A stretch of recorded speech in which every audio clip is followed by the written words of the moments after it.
Thank you. Danke. Sorry, I don't speak so much German, so I'll do this in English. Very, very happy to be here. So as you just heard, my name is Ismail Chaib. I'm the COO at Tisobi.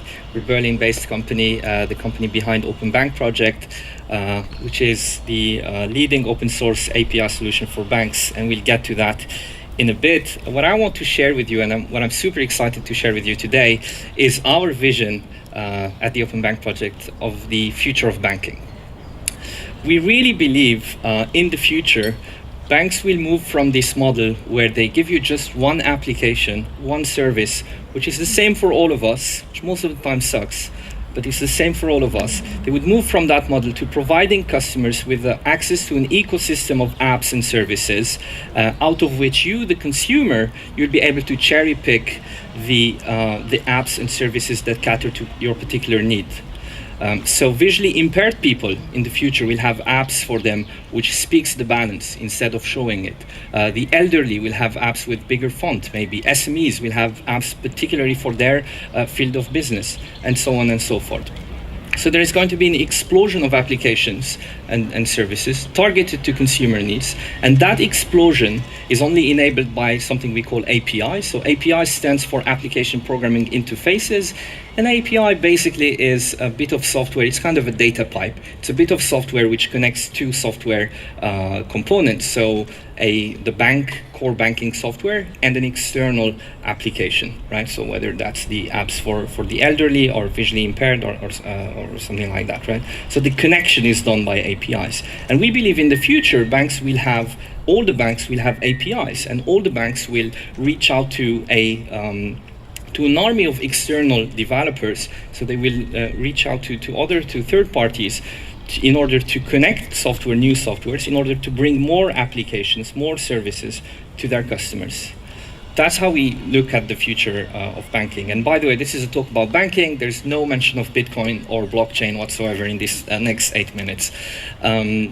And the reason this is important, or the reason this is going to happen, this open up of the banking industry, is because there are several reasons, right? So I think the main reason is that consumer has completely changed. We're talking about toothbrush. You know that 71% of millennials, they prefer to go to a dentist rather than to go to a bank. So I think there is a completely different set of expectations, a different set of requirements that consumers today have, right? And banks are not necessarily answering these needs today in a meaningful way. The second thing is you have a lot more competition today, so there are new players, the PayPal, the blockchain, there's a lot more competition going on, and at the same time banks still have this legacy old system from the 70s, and they're not really able to cope with the speed of changes, right? So something needs to happen to change that. And lastly, and maybe more importantly, there is a pressure from regulatory bodies around the world, and particularly here in Europe with the GDPR, but also with something called PSD2, the Payment Service Directive number 2, which basically forces banks to open up, which forces banks to allow customers to do more with their data. Right? So when we see this as a global trend happening, not just in Europe, but also in Israel, in Mexico, in South Korea, Australia, and so on. So that's why they are going to do it. These are the drivers for this sort of open banking future. But at the same time, there are also benefits for open banking. As a bank, there are tremendous benefits for you to open up.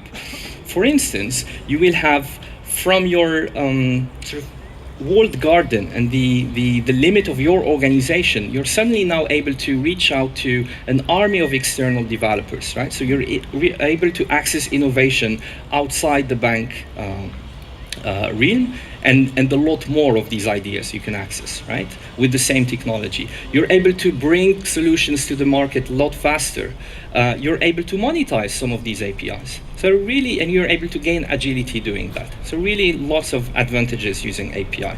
Now looking at this sort of context, with the Open Bank project, we said we want to enable banks and to equip banks of the future with the right technology, the right tools to be able to make the most of this API opportunity, to be able to make the most of this open banking future. So we've set on ourselves to build a technology which helps bank open up in the right way. So we have a set of standardized APIs, so these data pipes. So we have a standard, we have 130 APIs, so everything from access to your account, your transactions, making a payment, everything you need.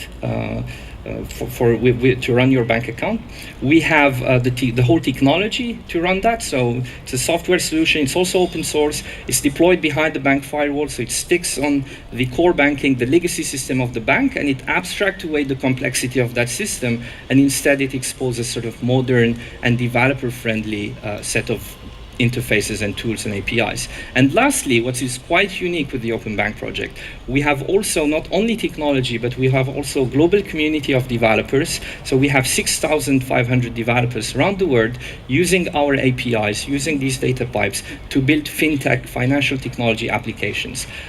For instance, example of apps which already exist, we have Momentum from Poland. It helps you as an SME, it helps you do cash flow forecasting, revenue forecasting based on your transaction history.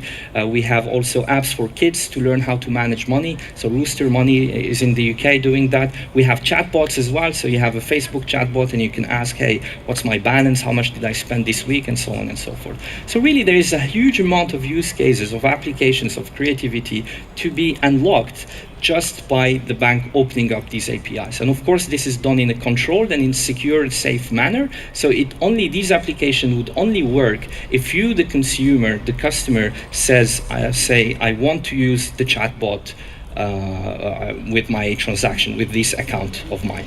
So it's really empowering the customer at the end of the day. So that's more or less for the Open Bank project. We have this is also kind of real. It's not like so much science fiction. It's already happening. We have about 30 customers, 30 bank customers, such as BNP Paribas.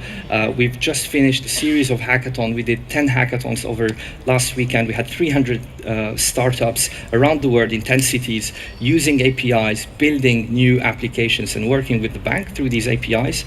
We have Societe Generale work with, UniCredit in Italy, some other banks. So it's really happening, and it's really coming. And of course, it's challenging. Of course, it's a long journey. And the way we take banks on this long journey is through simple steps. So the first step is always providing the banks with a safe environment, what we call a sandbox. So we give them access to all these APIs, all the tools, the access to the community, but we do it in a test environment. We only use test data. There is no real connectivity to your bank account. You can't really move money. You can just move fake money.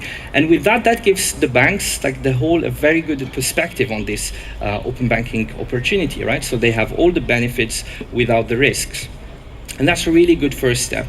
The second step is we open, but just a little bit. So we have a partner-only API. So we open these access, but just to people that the bank already trusts. And then the third step, the last step, is opening up to the public. And that's the sort of future I was talking about, where in the future your bank will give you an app store. So you would go to appstore.deutschebank.com, whatever, and you can cherry pick, you can choose and download the app that works for you. That app, in most cases, is not built by your bank. It's built by a fintech startup, which is based in Berlin, in London, in Israel, or someone else.